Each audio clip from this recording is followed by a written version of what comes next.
A traditional Chinese church, how can we approach life on life discipleship when there's a generation gap and cultural difference? Depends on how you see a generational gap, right? Because there's a generation gap with me and my kids. How do I parent my kids? It's kind of a similar question, right? Well, I think it's a combination of us as parents praying and trying to know our children and listen to them and listen to God's word and pray and be humble and loving and walk with them. And conversely, our children, as they get older, to actually have the humility to learn from us. So bring it to a Chinese church setting. How do you bridge the gap between older uncles and aunties with younger people? Well, it's very similar. Well, first of all, I think to say a word that needs to be said, older uncles and aunties, your English is good enough.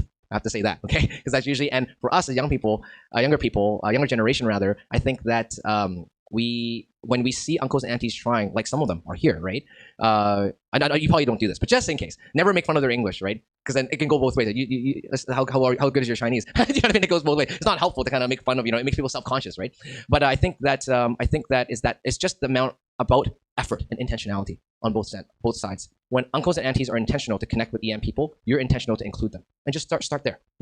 Cultural generation. Okay, let me tell you about cultural gap for a second here. I've met Chinese Canadians that are more Western, and their cultural mindset seem to fit better in a Western church, right? There's actually studies done on this. You've heard of emotional intelligence, right? EQ, you've heard of that. Okay, IQ, EQ. Have you heard of CQ, cultural quotient, right? There's actually cultural studies done on how we all have a cultural mindset in how we view the world. And some Chinese Canadians are so westernized that it would seem that they fit better in a Western church setting. But conversely, other Chinese Canadians, you're actually more Asian than you think, even if your Chinese language is not as good. Here's a question for you.